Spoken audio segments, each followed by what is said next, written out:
Muy bien, pues nada, en esta nueva cápsula de Charlamos con creadores mexicanos hemos invitado a la artista Betsabe Romero. Tenemos el honor de que haya aceptado nuestra invitación y a nombre de la embajadora María del Carmen Oñate Muñoz y del consejero cultural Jorge Fernández, a quien le mandamos un caluroso saludo y pronta recuperación, queremos darte la bienvenida, Betsabe, a charlar con No, nosotros.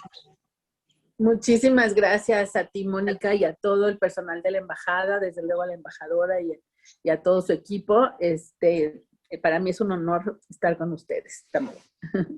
Bueno, como te comentaba antes, estaba muy tranquila de presentar a una artista con la que he tenido la suerte, la fortuna de trabajar a lo largo del tiempo, de conocer hace mucho tiempo, pero ahondando en tu página y en tu trabajo, en los libros que tengo aquí con tu obra, realmente uno llega a abrumarse, porque de la tranquilidad de una charla con una amiga y una gran creadora, llega a descubrir pues una creadora total, una artista que ha tocado muchos palos, que ha tenido presencia en más de 100 exposiciones individuales, con bienales como la Bienal del Cairo, en la que fuiste premiada en el 2006, Inside del 97, la Bienal de Porto Alegre del 2003, la Bienal de La Habana del 2004, la Bienal del Sur de Bogotá en el 2019,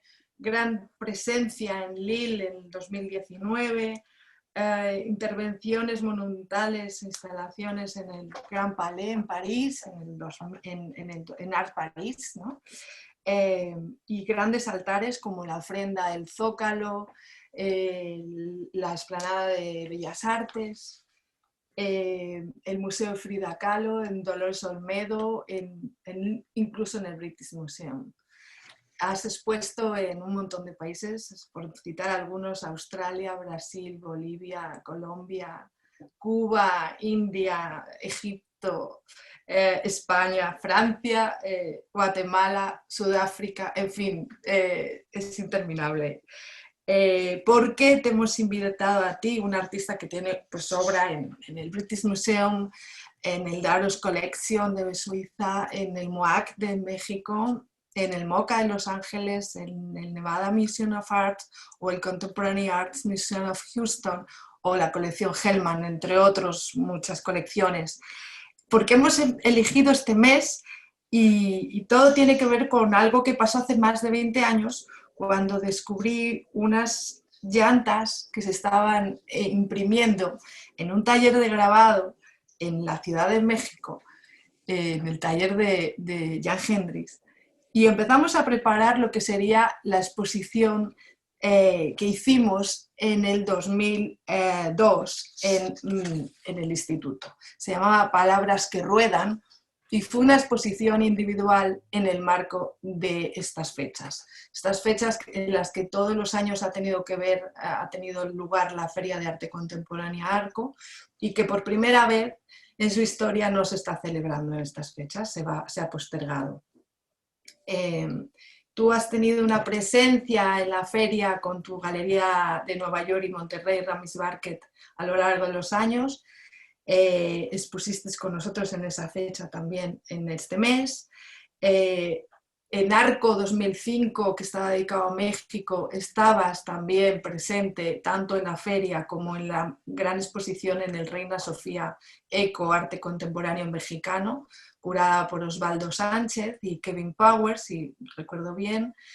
Y también en actividades paralelas como la Galería Fernando Pradilla presentó una exposición, Nuevas Castas, en la que tú también estabas como artista seleccionada. Has tenido exposiciones también con la Galería de Sevilla, Rafael Ortiz, a lo largo de estos últimos años. Y lo último que pudimos disfrutar de ti fue el honor de que, después de haber instalado altares de muerto en sitios tan importantes como el British Museum, hicieras un altar para nuestro Instituto Cultural en el 2018, coincidiendo con la intervención de la fachada que realizaste para la Casa de México en Madrid. Bueno, eso como excusa para invitarte, pero la verdad es que es un placer y realmente quiero dejarte la palabra para que nos enseñes el trabajo a los que no te conocen o reconozcan obras más recientes, artistas, la gente que no haya tenido el placer de conocer tu trabajo, y paso a darte la palabra y luego después si quieres hacernos algunas preguntas. Gracias de nuevo. Gracias, no, gracias, Mónica. Y bueno, hemos preparado un PDF con una especie de, pues, de revisión desde que empecé a trabajar con la movilidad, con la frontera, con los autos y las autopartes, eh, y pasando, bueno, por otros diferentes temas que en cierta forma confluyen y en otra profundizan hacia otras investigaciones. Yo voy a ir pues como describiendo y explicando cada pieza, pero te pido también que sientas la confianza para interrumpirme y preguntarme cualquier cosa acerca del tema o las piezas o lo que sea, ¿ok? Perfecto, bueno, muy bien. Entonces, ¿dónde? Ok. Y ya. Bueno, pues empiezo con el Ayatecar, que pues es un parteaguas en mi carrera, es el primer auto que hago, es en la Bienal, esta Bienal tan especial que se daba en la frontera más cruzada del mundo, que es Tijuana-San Diego, que es esta contradicción tan grande entre la California mexicana y la California de Estados Unidos, y con este carro, pues yo solicitaba irónicamente la aparición de la Virgen de Guadalupe en un yate simbólico, un yate que sería su vehículo para ver si quería aparecerse, ya que me parecía imposible que el arte pudiera solicitar un cambio frente a los migrantes que han padecido tantos y tantos años. Esto fue hace más de 20 años, fue en 97, exacto, 97, ya casi van a ser 14 años. Y pues la situación no solo no ha mejorado, sino pues se empeoró con todo esto de Trump. Esperamos que ahora no se rescate un poco, ¿no? Pero ha habido una cuestión política que ha permitido y ha hecho que el tema de la frontera, pues nunca se me termina, ¿no? Siempre hay nuevos ángulos, nuevas preocupaciones, nuevas formas de reflexionar en ello, ¿no? Entonces este carro era un Ford Victoria forrado de como un ayate de una tela, pintada al modo de las vírgenes populares del siglo XIX, y adentro tenía 10,000 rosas secas, ¿no? Entonces, después, este tema del automóvil que me surge ahí en la frontera, pero también porque he vivido siempre en esta gran ciudad donde hay tanto tráfico, salvo ahora con la pandemia, pero que todo el mundo sabe que en la Ciudad de México es terrible lo de la contaminación, el tráfico, las interminables trayectos que tarda 1 hora en llegar de un lugar a otro, y pues vivo en una zona muy céntrica, muy cercana a un barrio, que como hay en muchas grandes ciudades donde se venden las autopartes usadas o robadas o nadie sabe, ¿no? Entonces, esta serie de autos, después de haber hecho este primer carro en Tijuana, pues empecé a reflexionar de esta manera de circular con el automóvil que tiene tantas contradicciones, de este objeto de la modernidad que apela a valores como la velocidad, que ahora me parece muy cuestionable, que se mueve a través de combustibles que han sido tan contaminantes, pero que también tiene un otro lado que es completamente opuesto al que venden la publicidad de las marcas, ¿no? Es esta cuestión de ser un interior donde también tiene que ver con la intimidad, con el inicio a la sexualidad. ¿Quién no ha hecho el amor en un carro alguna vez, verdad? O sea, como que siempre esta cosa del otro lado del carro es pues es un tabú, nunca se habla de eso, y también pues darle un poco la vuelta a este objeto industrial hecho para dominar masculinamente el territorio de lo moderno de las ciudades, y en este caso pues por ejemplo está cubierto de mosaicos de Talavera, de mosaicos de cerámica típica de Puebla, y bueno, se vuelve algo como realmente doméstico, porque muchos autos en México, más de 500,000, no se mueven, no se usan para mover. Entonces, bueno, estos autos estuvieron allí en la Colonia Libertad, donde se venden estas autopartes. Esta pajarera, pues, hace referencia a estos vendedores de pájaros que lo cargan jaulas, como edificios de jaulas en la espalda, y los van vendiendo en los mercados en México. Son personajes realmente entrañables. Y aquí un sitio lleno de claxons, de ruido, de motores, de arranque, de alarmas, pues me pareció que si algo podía aportar era el silbido de los pájaros, ¿no? Entonces estos autos estaban abandonados, pero nunca son tan abandonados. Siempre tienen una función y los dueños por ahí fueron cómplices y siempre han sido cómplices en estas colonias de estos proyectos que hago, ¿no? Al final ellos cuidaron a los pajaritos, les pusieron nombre, es todo una relación que se entabla cuando hago estos autos en comunidades, colaborando con ellos.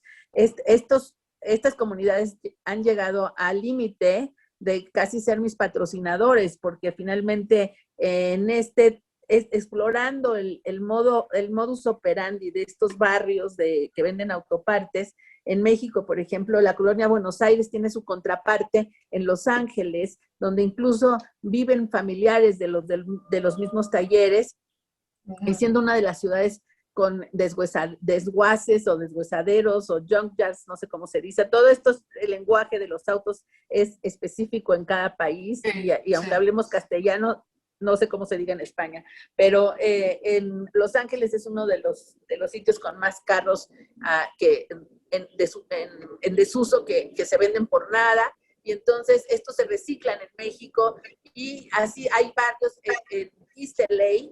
East LA es el barrio correspondiente en Los Ángeles, donde es como si fueran vecinos, pero están divididos por miles de kilómetros, por una frontera, por un idioma. Sin embargo, es una megalópolis en donde son dos ciudades hermanadas por una manera de operar, por un oficio, por familias enteras que comparten un trabajo, un idioma, costumbres y todo. Es como una extensión, además de, pues, que sabemos, ¿no?, que es la segunda ciudad con más mexicanos en el mundo, incluso más que Guadalajara, ¿no? Sí.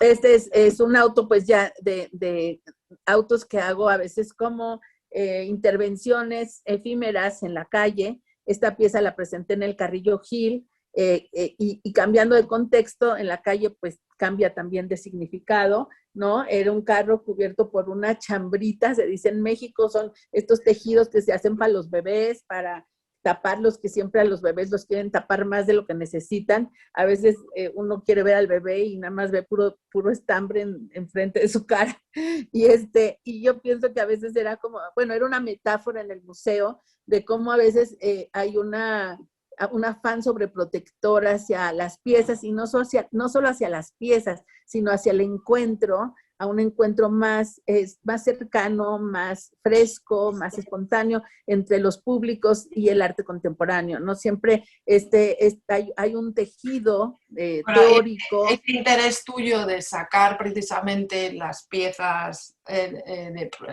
artísticas de los espacios museísticos hace que hayas hecho tanto arte público, tanta instalación en espacio público también, ¿no? Claro, y justamente el auto fue el vehículo que me sacó del museo, ¿no? Porque también siempre pienso que es mucho más lógico que si estoy hablando de un tema que refiere a la calle, a su modo de circular, pues hay que devolver el conocimiento a donde surge, ¿no? Entonces, no presentar estas piezas que son de la calle, en la calle, me parecía ilógico. Entonces, cuando Osvaldo, que era el director, me invita al Carrillo Gil, yo le pedí que si esta pieza podía estar extramuros, ¿no?, del museo, pero desgraciadamente, justo por esta cosa de la chambrita curatorial, de cubrir, de proteger, de tapar a las piezas, pocos museos también tienen la infraestructura para sacar las piezas a la calle, que eso implica también todo un esfuerzo, ¿no? Sí. Entonces, bueno, este tejido estaba primeramente con el carro en la rampa de entrada del Carrillo Gil, que quienes conocen, pues era un hospital, entonces por eso todo está lleno de rampas. Entonces estaba afuera en la entrada, en la calle, y el tejido subía hasta el tercer piso, donde había una silla de uno de los cuidadores de las salas, y en esa silla del cuidador había agujas para tejer, y el estambre como lo tienen en esta foto mi abuelita, porque en esta foto, que es otra versión, está mi abuelita, en paz descanse, que siempre jugaba conmigo y que me ayudó a hacer esta interpretación maravillosa de la abuelita que tiene, bueno, como de estas mujeres que finalmente en una sociedad machista, aunque como dice Baudrillard, el carro es lo que se mueve y la mujer es lo sedentario y es la casa, pero el cordón umbilical está muy largo y muy arraigado a las raíces maternas, ¿no? Entonces es un poco como este simbolismo diferente asociado a lo de género en esta nueva forma de fotografiar la pieza. Esta es otra pieza que estuvo en esa exposición del Carrillo Gil y que también pues la saqué a la calle, la llevé a una zona donde hay muchas casas de autoconstrucción, y aquí el humor, que también es un elemento para mí muy importante, era decir, bueno, si hay casas de autoconstrucción, ¿por qué no hay carros de autoconstrucción, no? Especialmente cuando muchos de los autos no sirven para movernos, donde claro, la gente están como abandonados, ¿no? Y se reutilizan, ¿no? Hay una... Exacto, entonces sí, exactamente, de pronto hay autos aquí en mi barrio donde la gente pues tiene pues su taller mecánico, y varias horas del día o de la semana se la pasa talachando, haciendo como si el auto está en renovación, o yo no sé, pero es como una prueba de no soy solo un simple pedestre, ¿no? Soy un automovilista y soy propietario de un carro, y eso yo creo que es lo que se ostenta con un carro, aunque sea estacionado, ¿no? Entonces, por eso era importante hacer este autoconstruido, porque finalmente con los materiales de autoconstrucción de las casas, añadiendo puertas y techos de lámina y no sé qué, hice este autoconstruido y con su graffiti y todo lo demás. Entonces, es una versión muy diferente del bocho que se presentó en el Carrillo Gil en sala, totalmente clean, donde ahí la pieza era, el bocho no se crea ni se destruye, solo se transforma, porque el bocho durante muchos años, sabes, Mónica, te tocó acá, pues era un ícono de la Ciudad de México, y no había manera de ver hacia un lado de la calle o hacia otro, había un bocho siempre. Aclaro para el público español que los bochos son los escarabajos que decimos aquí, el Volkswagen, ¿no? Exacto, entonces fue el último país donde se fabricó, y había pues, en el parque vehicular de varias décadas, era pues un porcentaje altísimo. Entonces, pues claro, se empezaron a hacer las partes del carro fake, ¿no? Se hacían en México, se reproducían como si fueran insectos, entonces realmente le quedaba muy bien lo del escarabajo, y a mí me causaba gracia de que con solo que hubiera la parte esta redondita de atrás, todo lo demás se iba a ir reproduciendo como un gusano y se revolvía a hacer el carro, ¿no? Entonces, por eso ni se creaba ni se destruía, solo se transformaba, ¿no? Entonces, es una dinámica muy especial que tuvo ese carro en México. Y después, pues, he hecho hice mucho en ese momento, hace muchos años, intervenciones efímeras, sí con humor, relacionada con frases coloquiales, como en este caso, que no sé si se usa en España, esa frase, no se usa porque es muy mexicano, de el que nace para tamal, del cielo le caen las hojas, ¿no? Sí, porque el tamal ya sabes que es este platillo de origen prehispánico que es común en todos los países latinoamericanos hasta la fecha, ¿no? Y se envuelven con hoja de plátano, que es una hoja muy, muy, muy sencilla, muy del plátano, vaya, ¿no? Entonces no es nada lujoso, es muy rústico, muy tal. Entonces, pues con el carro que es tan pretencioso, es el objeto de la pretensión, de la búsqueda de estatus, de todo. Entonces, es un poco esta cuestión de que hay gente que prefiere tener un auto de lujo aunque tenga una casa tirada, ¿no? Entonces, Sí. le pongo la envoltura de tamal y entonces dice, pues de todas maneras, el que nace para tamal, del cielo le caen las hojas, ¿no? Y bueno, con el auto también he hecho muchos talleres, ya sea en los museos o en escuelas de arte o ambas cosas, para pues generar esta movilidad simbólica de lo que puede significar el carro como un soporte artístico, como un material de transformación simbólica y como un vehículo también de un lenguaje y de códigos que van mucho de lo popular, A lo que vienen de urbano, lo ¿no? popular Mucha y de lo urbano. iconografía urbana también, ¿no?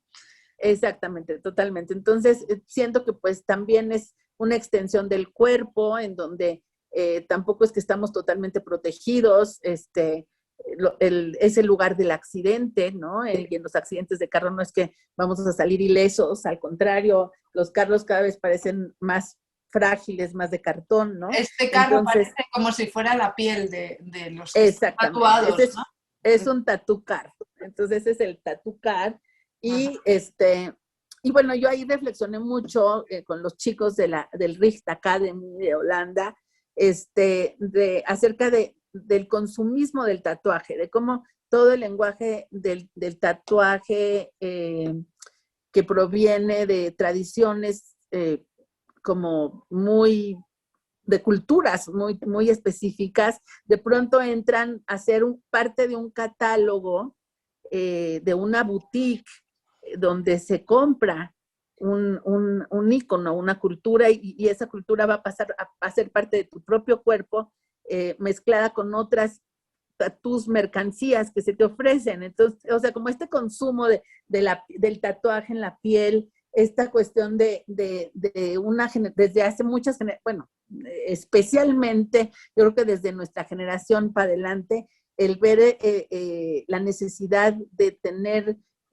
padecer cierto dolor para conseguir la memoria. En una sociedad de tanto olvido, donde todo se pasa por alto, necesitamos cicatrizarnos el nombre.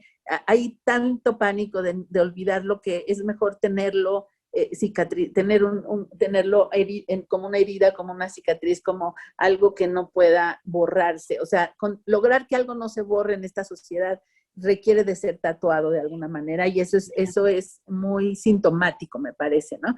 Y en Holanda, que es tan, pues es una cuestión de consumo de lujo, lo del tatuaje, está inclusive uno de los tatuadores más caros del mundo, Hanky Panky, que tatúa a Madonna y que tiene una boutique elegantísima en Ámsterdam, es dueño de un museo de tatuaje. Entonces, pues yo lo invité, él es una familia de tatuadores, entonces el techo lo hizo Hanky Panky, muy amablemente vino al museo, y todo el cuerpo del carro se tatuó con iconografía de los tatuajes ¿cómo se llama? ¿Cómo se llaman los de Honduras y de todo La Mara. de los maras salvatruchas?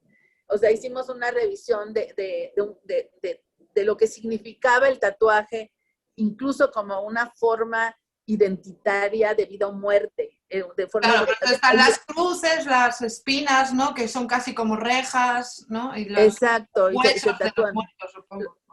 Exacto, los huesos, las tumbas, también se tatúan inclusive las rejas, las cadenas, o sea, como si no me puede, de todas maneras no me van a encadenar porque en mi propia piel ya la tengo, ¿no? Entonces, pues esta contradicción entre un tatuaje que sigue siendo una forma cultural defensiva o agresiva o de resistencia, y todo este consumo del tatuaje de la sociedad de consumo que no tiene fin, que no importa realmente su origen, y que se ha descontextualizado a mi modo de ver en muchos sentidos, ¿no? Este es otro que hice en la Universidad de Canberra, también tiene mucho que ver con la piel, se llama dot car, son puntos como los puntos del arte de los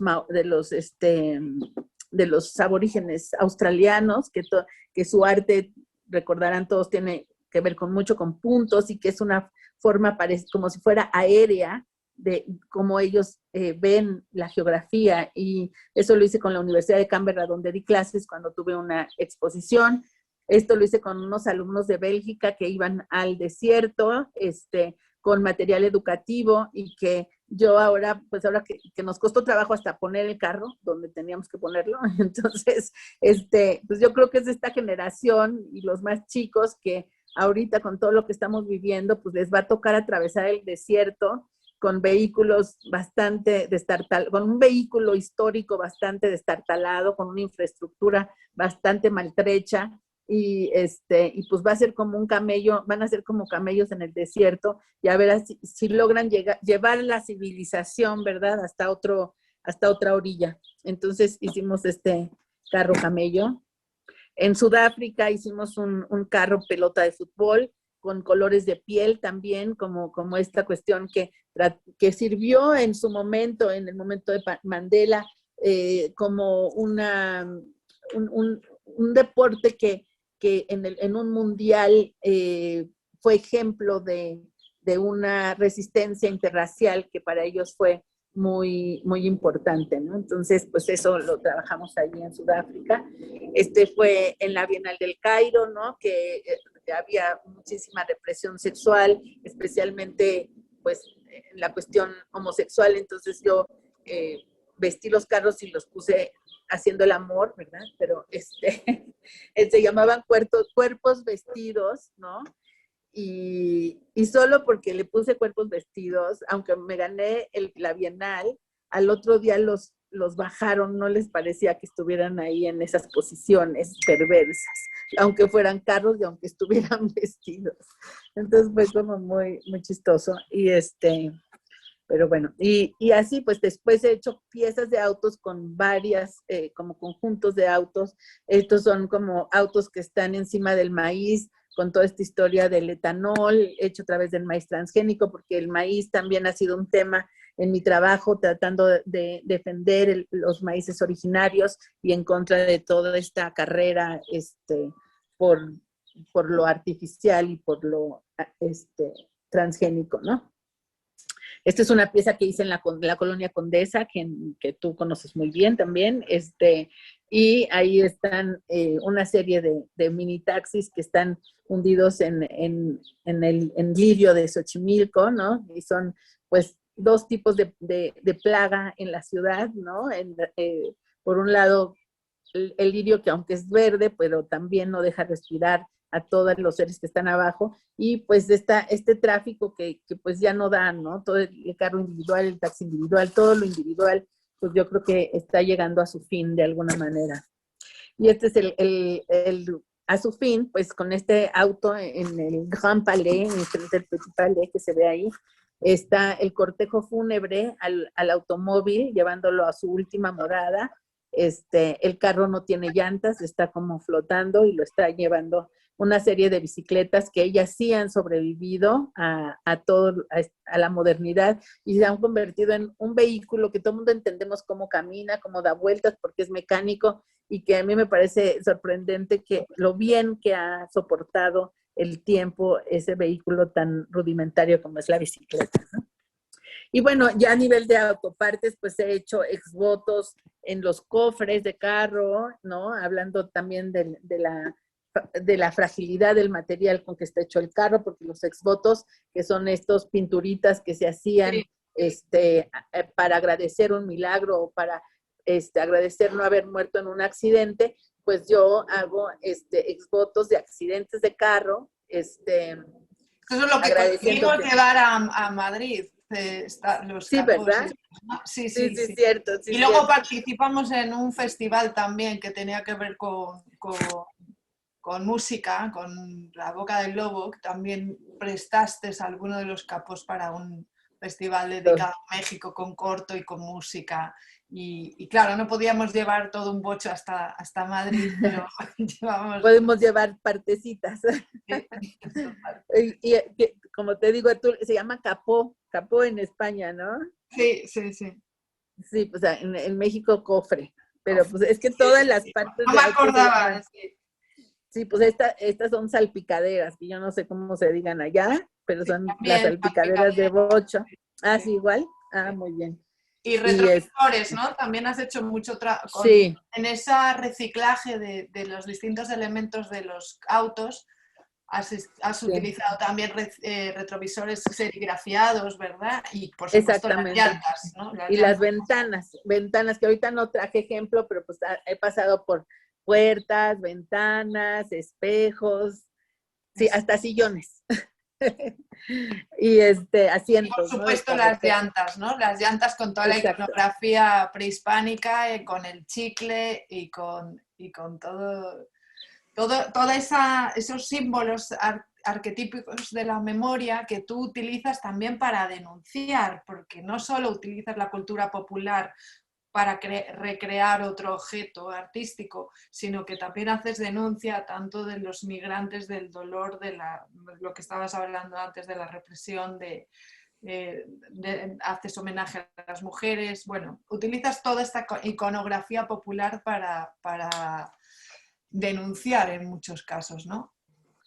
Sí, pues para plantear como ciertas líneas, como en la llanta me encontré que el círculo, pues desde luego es una forma atávica en todas las culturas, entonces, que además se ha reclamado mucho históricamente que las culturas prehispánicas, simplemente por no tener rueda, eran menos avanzadas, cuando pues eso se refería a que no teníamos ni animales de carga, no había motores, no, Y por la la geografía no orografía daba, la también. geografía, claro, no daba, pero pues muchos objetos prehispánicos tienen rueditas, juguetes y otros elementos, ¿no? O son círculos que dan vuelta, El juego de la especialmente, pelota tiene sí, una rueda, ¿no? exactamente, Tampoco. exactamente, varios incensarios y un elemento que es universal, que son los sellos cilíndricos. Entonces, los sellos son rodillos que ruedan no para tomar velocidad, pero sí para dejar huella, para imprimir, para dejar la iconografía que tienen grabada. Y esos sellos cilíndricos pues existen desde la antigüedad en todas las grandes culturas de la humanidad. Si no hubo rueda en todas las culturas, sí hubo sellos cilíndricos. Y ahí es mi argumento romántico, es que pues es porque es más importante la memoria, es más universal la necesidad de memoria que la necesidad de velocidad. Entonces, pues yo creo que, bueno, regresé en reversa a las llantas y no solo las reciclo porque son una basura que aunque se recicla nunca le vamos a llegar a la proporción en que se produce, se recicla menos del 1% de todo lo que se produce y sino reciclarla como un instrumento de memoria, como de impresión, como una matriz de impresión.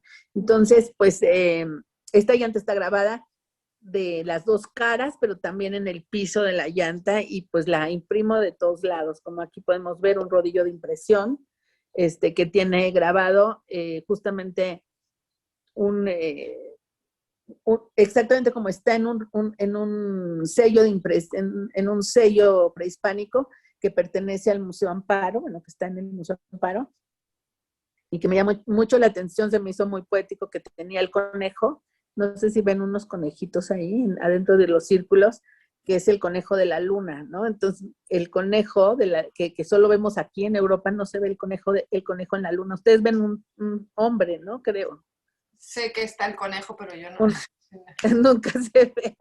Bueno, en México es clarísimo que hay un conejo. Entonces, yo pensaba que el conejo estaba en todo el mundo y yo así he ido a dar conferencias y luego salgo de la conferencia y me dicen, ¿y de dónde te inventaste lo del conejo? Y yo, ay, qué horror, no, no me lo inventé.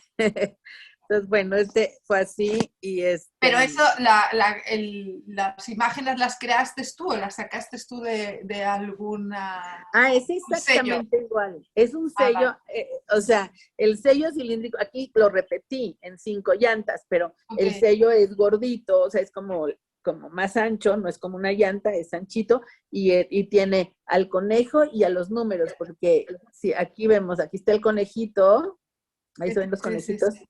y ahí donde están los rombitos son numerales. Vale, vale. Entonces, yo es cuando dicen, eso fue en el año 2 conejo, pues fue algo así. Y el conejo, además, pues le da vuelta le va dando vuelta en la luna, como imprimiendo la noche, y la noche se supone que es plateada alrededor del sol, ¿no? Entonces, como esa idea de que el conejo es el impresor de la noche. Uh-huh. Y bueno, aquí está, esta es otra manera que he trabajado las llantas, como espirales, como una espiral sin fin, como un ciclo que se vuelve como un círculo vicioso, un ciclo que se repite donde hay, pues, atropello de la naturaleza, del pasado, de las culturas, a partir de, pues, esta búsqueda de modernidad, de progreso y demás, ¿no? Y esto es lo que me decías del chicle. Este es un huehueteotl, que son estos personajes que arriba tienen unas vasijas, normalmente es de piedra todo esto, y arriba son incensarios, ahí se guardan las cenizas, y todo lo de colores es chicle. La llanta era amarilla de naturaleza, muy extrañamente, pero, bueno, de naturaleza. Industrialmente le hicieron amarillas de montacargas, pero toda la cara, todo son como un mosaico de chicles de sabores. Que en México los chicles son de colores, no solo de sabores, que eso también es diferente. La gente me pregunta por qué pinto los chicles, pero es que los chicles no los pinto yo, así son. Y, bueno, y preguntan fuera de México, ¿no? Exacto. Esta es una pieza que es como un tótem donde son llantas grabadas con iconografía abstracta y figurativa de diferentes culturas, desde América del Sur hasta los indios americanos de Estados Unidos. Y en esta columna sin fin es una pieza que estuvo en el Anahuacalli, que después me compró el Museo de Phoenix. Ahí está ya en el Museo de Phoenix, Arizona.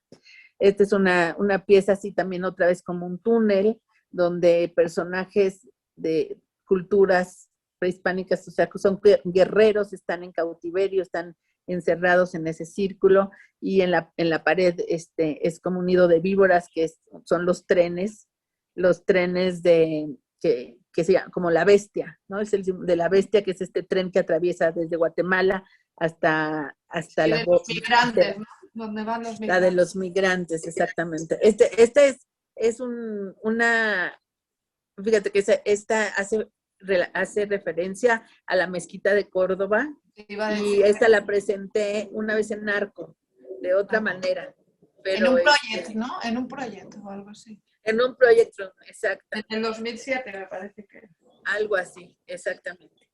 Bueno, pues aquí ya trabajando la idea de frontera, la frontera no solo hacia Estados Unidos, sino que la frontera, pues, como un sistema de segregación que se reproduce también en las grandes ciudades, que se reproduce en el sistema de clases, de razas, de género, de religiones en el mundo.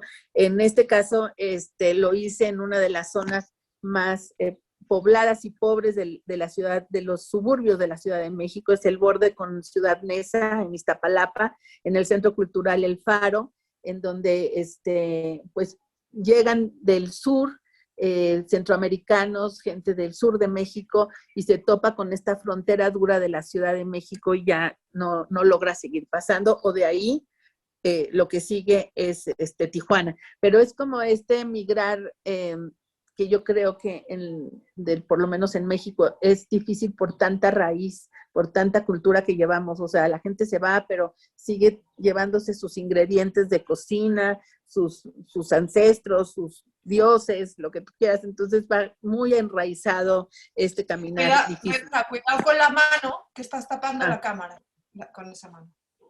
Ok. Con tu mano izquierda, estabas tapando. Se te tapaba la cara, ya. Ok.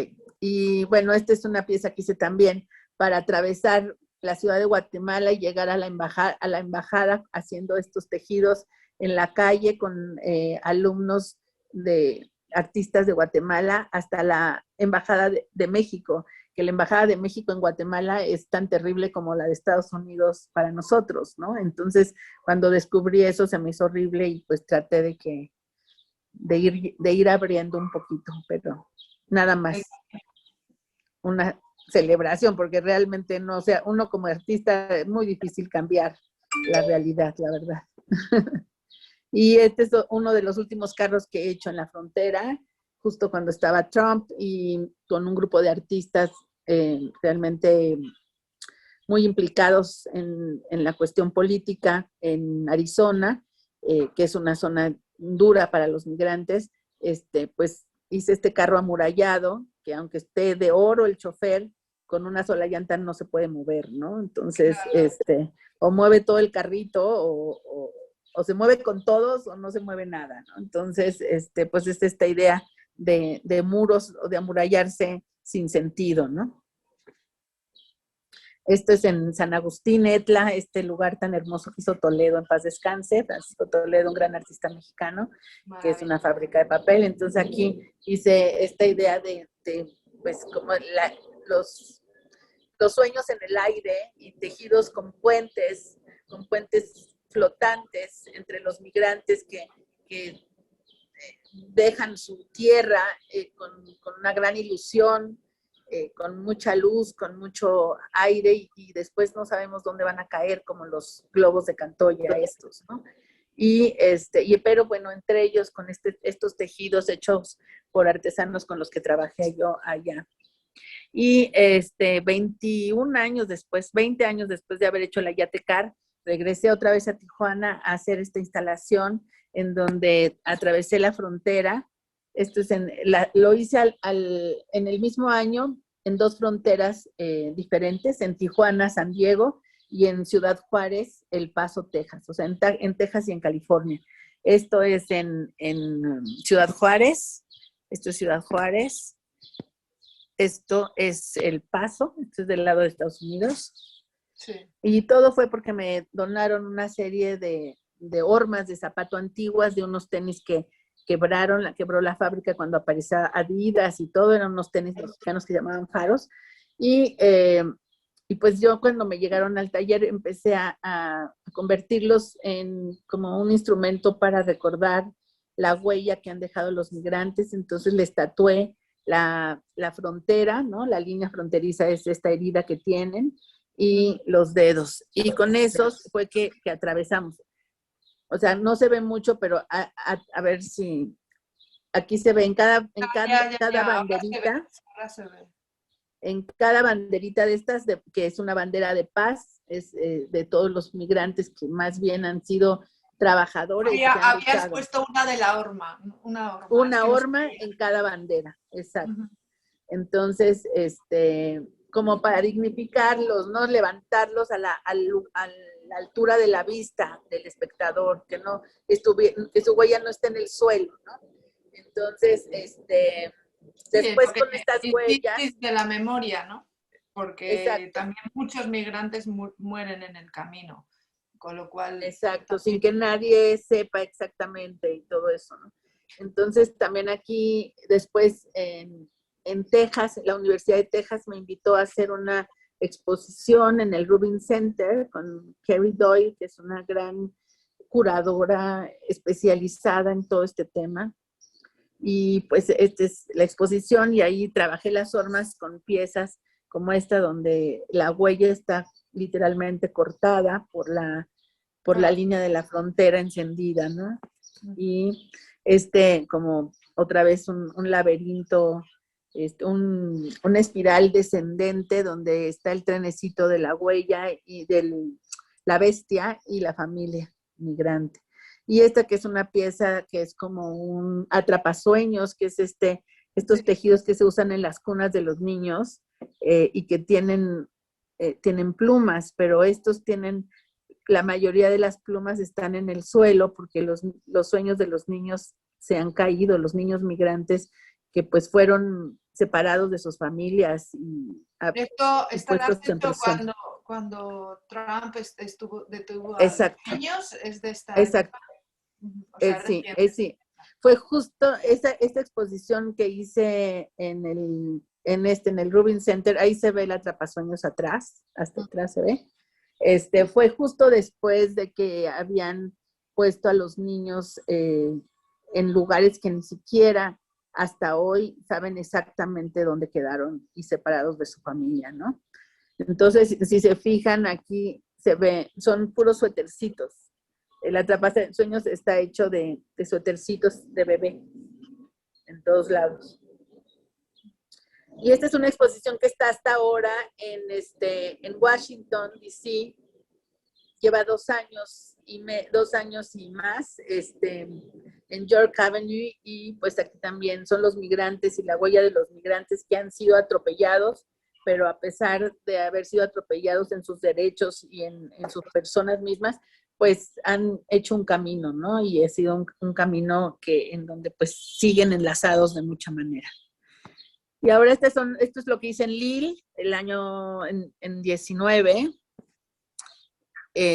Bueno, esto fue en la Place de la Bourse, que espejos que en lugar de estar vigilando y castigando policíacamente, son espejos para ser vistos, para iluminar como soles, que es un ícono también importante en Francia. Allí además bailan tango y venden libros, los sábados bailan tango, y pues ese espacio se vuelve un salón de baile en donde también los bailarines se podían ver en los espejos. Y luego hice esta intervención en una capilla del 17 al lado de Lille. La capilla es mariana, es una coronación de la Virgen. Entonces, esta coronación desciende desde donde está en el altar hasta la altura de una persona, y estos penachos indígenas, pues son como Pero lo que yo es una pensaría. capilla desacralizada, ¿no? Entiendo Exacto. que no hay misas en ellas, ya se No, utiliza es como un centro espacio cultural. expositivo, ¿no? Sí, es un centro Y es cultural, y papel la idea... picado, lo que está colgado sí veo que es papel picado como el de los altares, pero lo que hay enfrente en lo que sería el altar, que es papel. Son plumas, son penachos de plumas blancas. Vale, vale. Y la altura, si tú te pones enfrente, o sea, te quedan como a la altura de tu cabeza. O sea, la gente se podía ahora sí que hacer una selfie como si tuviera el penacho, ¿no? Y es como esta idea pues, las divinidades en la tierra, en la naturaleza, a piso, horizontal, como un poco creo que pasa en las culturas indígenas. Este fue uno de los primeros altares que hice en Estados Unidos, en el Nelson and Atkins Museum, y ahí pues también son los altares que hago, que esta celebración de Día de Muertos, yo la he retomado porque me parece un dispositivo cultural muy poderoso, ya que pues por algo ha sobrevivido tantos siglos mestizándose, porque la Iglesia Católica en la colonia no solo lo tuvo que tolerar, sino mestizarse para poder apoyar tantos duelos colectivos que sucedieron, porque pues finalmente lo que mató a 90% de la población en las primeras décadas de la conquista fueron las enfermedades, las pandemias. Entonces, en este momento de pandemia, los sacerdotes no daban ni para dar la extrema unción. Entonces, la situación era emocionalmente muy grave, colectivamente. 9 de cada 10 se habían muerto. Entonces, pues esta cuestión de una celebración que es tan catártica, que se fue conformando, porque al principio, y fue la iglesia que la acotó, que con los indígenas fueron coincidiendo con la celebración de Todos Santos y todo esto, para encontrar unas fechas, porque ellos eran todo el tiempo, o sea, duraba 4 meses la celebración. Entonces, pues no, ya se volvió más corta, pero también había cierto eco en la iglesia, pero pues básicamente tenía que ver con esta celebración de la vida del que se fue, de su memoria. O sea, es más que una celebración de la muerte, es una celebración de la vida, y un juego, es muy lúdica. Entonces la gente juega a comunicarse por una vez en el año con quienes se nos han ido, y eso pues ayuda, eso da la mano de alguna manera, ¿no? Entonces, todas las intervenciones que has hecho de ofrendas en Estados Unidos con esa contraparte de lo que es Halloween, ¿cómo han es una manera de llevar, desde luego, la cultura mexicana en tus propuestas a territorio americano, que ha ido solapando casi en todo el mundo sus propias tradiciones con Halloween, ¿no? Pero ¿cómo has visto la reacción de la población, no ya tanto de los que te invitaban, claro, sino de la gente viendo los altares? Pues yo siempre pensé que en esta situación iban a llegar básicamente todos los mexicanos que vivían por allí, ¿no? Sí. Y que desde luego ellos iban a hacer. Y de hecho en el Nelson and Atkins, que el director es Julio Zugazagoitia, que es un personaje importante en pues como director de museos en el mundo, él fue conmigo porque quería que hiciéramos esto para acercar al público latino al museo. Esa era su tirada, ¿no? Pero, y de hecho fuimos a las comunidades de mexicanos a invitarlos al museo, porque me decía, es que no van al museo. Entonces, son instituciones que también son muy repelentes, ¿no? Tienen mucha parafernalia policíaca. A los migrantes y a los ilegales les da miedo ir, ¿no? Claro. Entonces fuimos los dos a invitarlos y la máxima sorpresa fue que, bueno, de primera, la escuela de arte, las escuelas de arte de Kansas City, de todo el estado, decidieron festejar Día de Muertos y no Halloween. Ajá. Y no Halloween, imagínate. O sea, que transformaste con tu intervención en el museo. Pues se unieron, ¿no? O sea, hubo como una sinergia basada como en mucha curiosidad, en respeto a lo que es esta manifestación. Y de pronto también, si ven en los globos, yo colgué listones y la gente podía poner mensajitos, fotos y demás, siempre es participativa. Y pues, ¿cuál fue la sorpresa? Que muchísimos de los mensajes, porque yo los voy juntando, son en inglés y de nombres de personas, y los vi, porque estaban ahí, de gente que no era latina, gente que no era mexicana, y que ya estando ahí envuelta en esa atmósfera, porque eso es lo que yo también trato de que sea, más que envolver, una cosa, ¿no? Envolver, más que algo para ver, más que algo para contemplarse, que sea una intervención, una intervención en el sitio y que uno se sienta adentro de algo, porque de principio pues es doméstica, estos altares se hacen en casa, yo los aprendí con mis abuelitas, pero también se hacen en los cementerios, y la gente va a los cementerios y come con el muerto, bueno,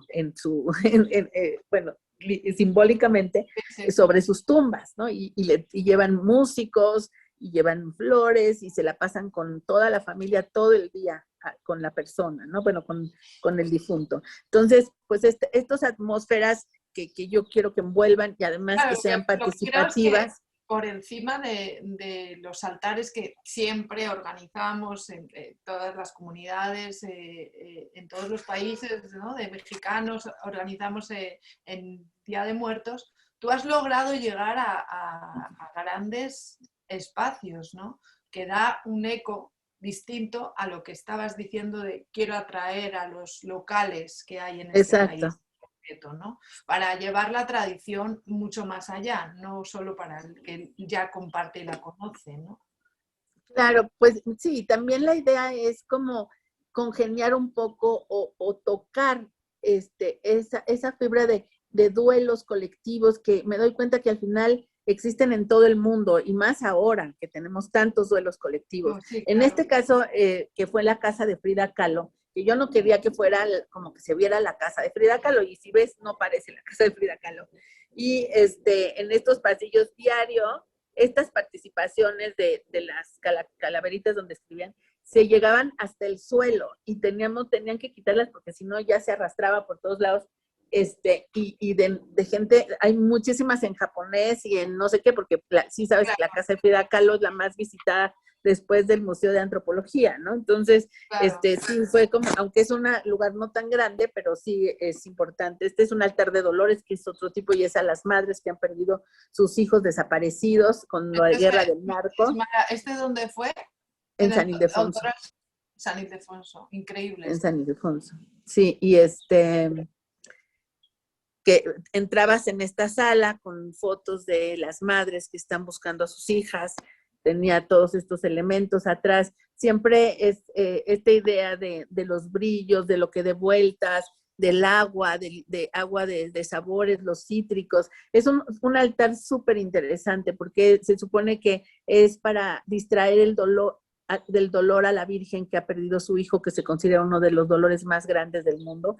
Entonces, esta idea es porque se piensa que la madre es alguien que no puede estacionarse en el duelo y en el dolor. El duelo lo tiene que sublimar y hacer renacer como la primavera del invierno, volver a hacer renacer el afecto hacia toda la familia por toda la responsabilidad social que tiene, ¿no?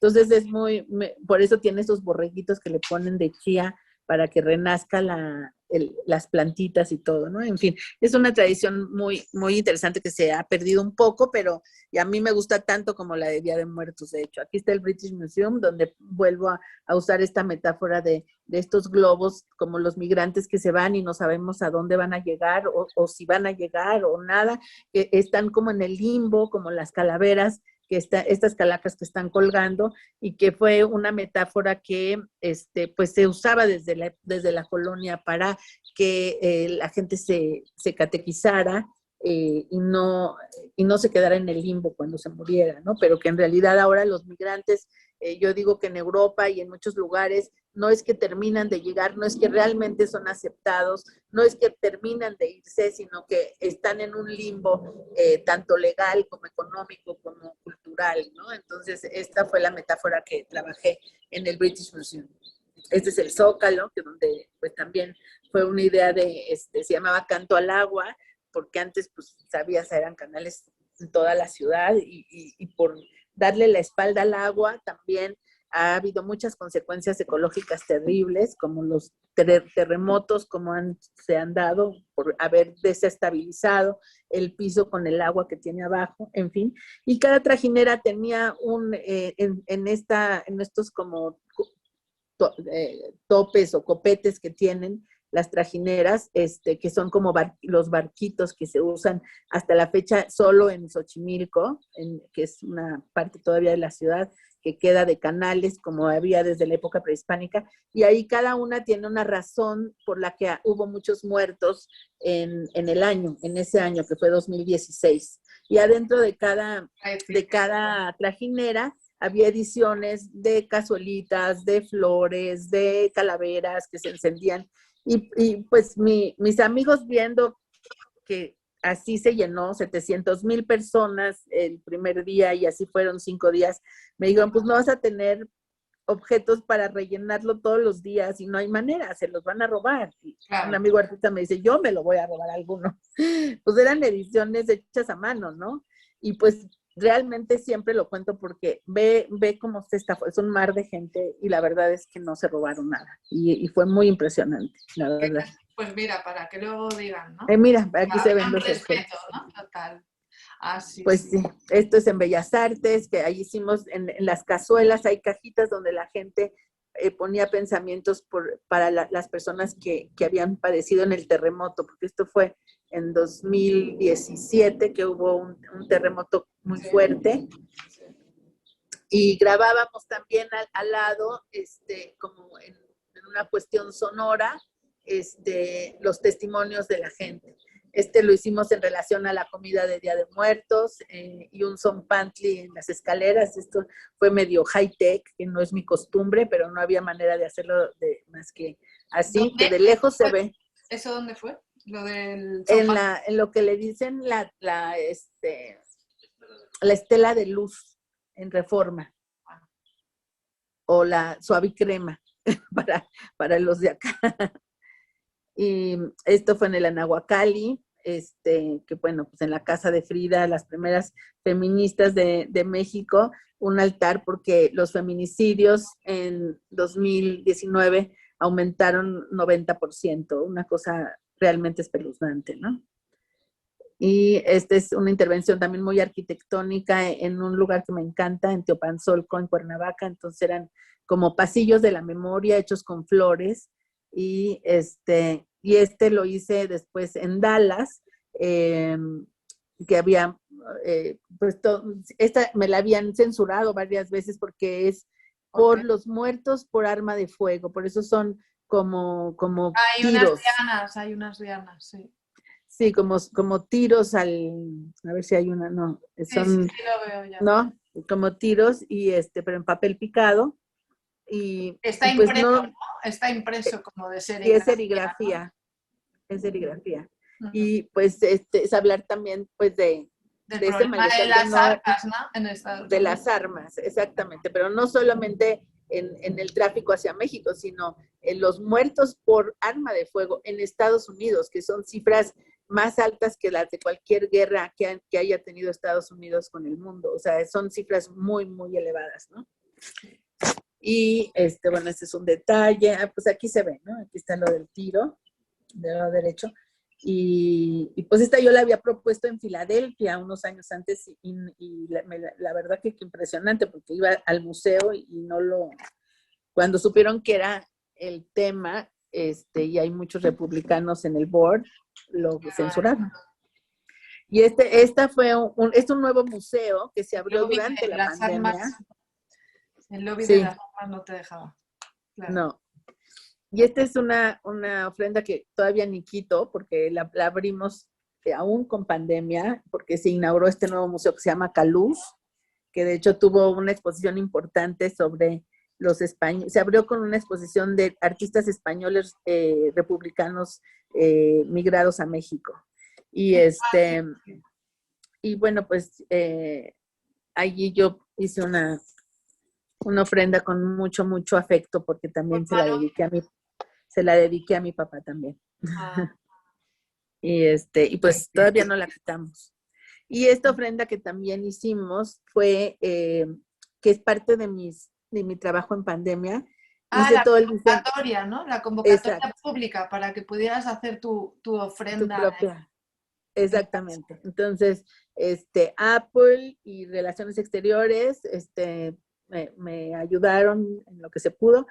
Y mucha gente me mandó de regreso sus puestas en escena. Y aquí les voy a enseñar algunas. Esta es una de las que me mandaron, que hicieron. Esta es otra de que me mandaron. Y me las mandaron muchas de Estados Unidos, algunas de Europa.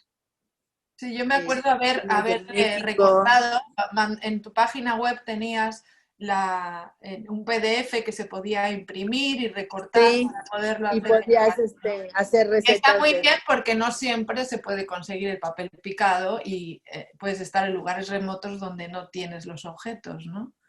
Claro, y ahí estaban las calaveritas que son como los móviles y pues así, ¿no? Ay, y esta es el último trabajo que he estado haciendo de pandemia. Son óleos sobre telas, muy tradicional, pero con una iconografía que luego digitalizo. Aquí se ve, es como un naufragio para mí de la civilización, donde la tecnología con sus vehículos como los aviones están rotos, donde hay peces, pero también aviones, pero también helicópteros, pero estos peces y estas flores son como chinas, eso son iconografía china, y el virus tiene estas protuberancias que son cámaras de televisión, ¿no? Sí. Aquí están, Eso pues no hay arriba. ¿Cómo te había afectado la enfermedad, la pandemia, la pérdida en este año de encierro? Además, una persona como tú que siempre estás viajando y haciendo proyectos internacionalmente, ¿cómo estaba influyendo en tu proceso creativo y además con la pérdida de tu papá? mi papá.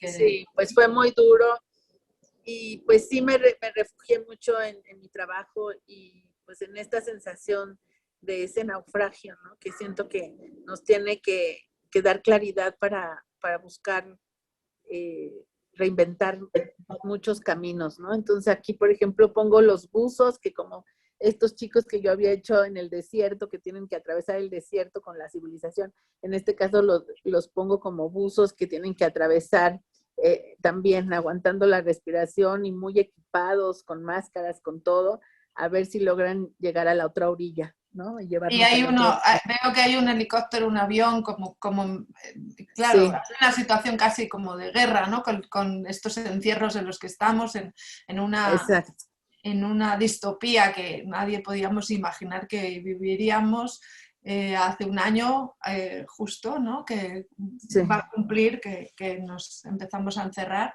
o nos empezaron a encerrar y realmente has introducido algunos iconos que no habías usado antes, estos que son como más bélicos, ¿no? Exacto, sí, es esta explosión, ¿no? Es estas explosiones en donde pues finalmente el espacio está muy acotado, muy encerrado, pero a la vez está muy confundido, ¿no?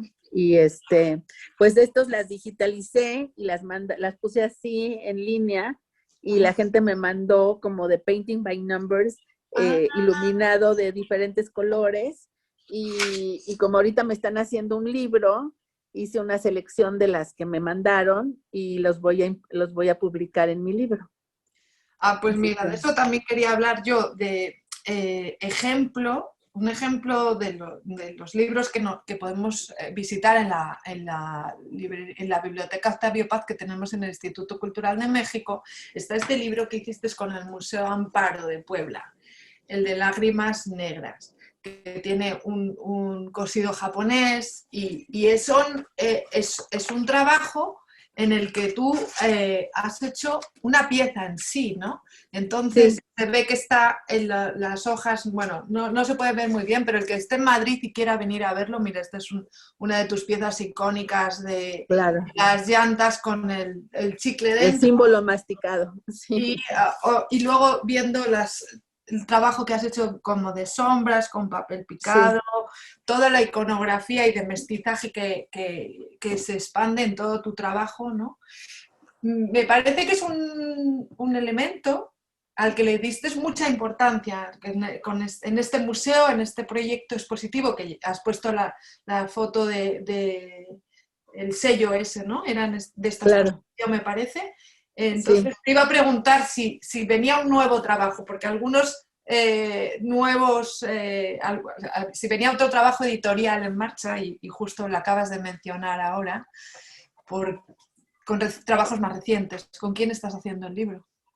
Sí, tengo la suerte de que estamos trabajando un libro como de los últimos 10, 12 años de mi trabajo. No hay ningún libro que consigne nada de las ofrendas, o sea, hay temas así que no se han tocado.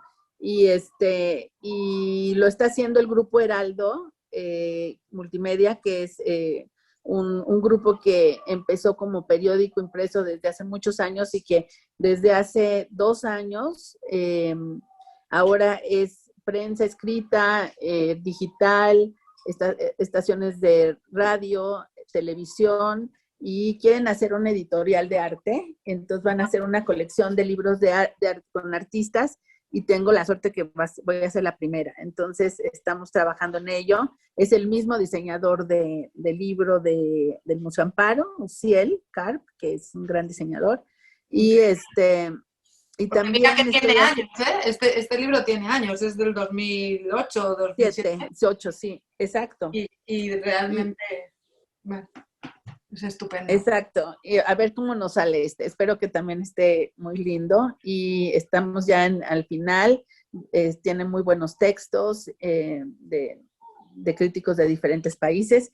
Y también estoy en otro proyecto editorial con la Universidad de Toronto, York University, porque hice un trabajo también con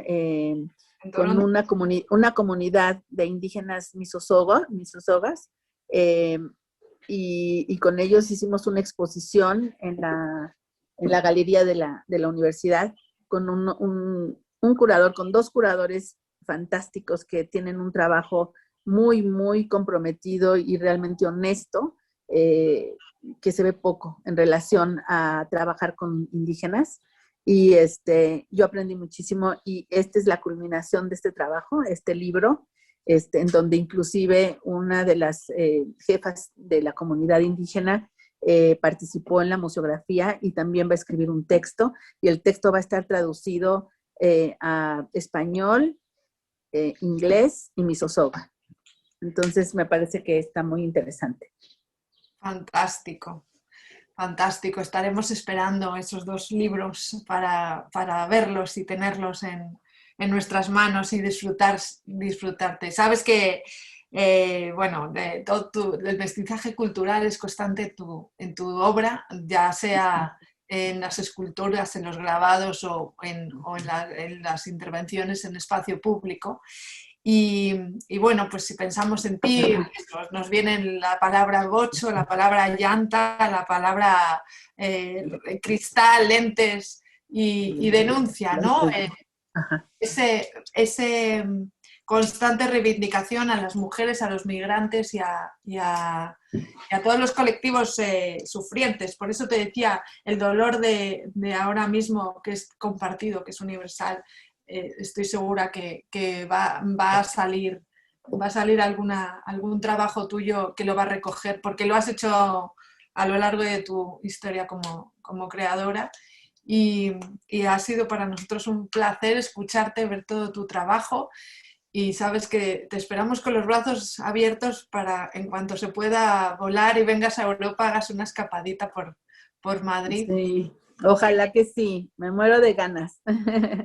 Muchísimas gracias. Gracias de verdad por tu tiempo y por todo lo que te has extendido para que el público que pueda acercarse a estos vídeos y a estas presentaciones que hacemos con creadores mexicanos, y si no te conocían antes, te puedan descubrir ahora. Mil gracias, Mónica. Y también bienvenida siempre. Aquí tienes tu casa y tu familia. Un abrazo siempre a todos en casa, Danae, y a tu mamá y a todos. Claro que sí, claro que sí. Gracias por todo. Adiós. Chao. Chao.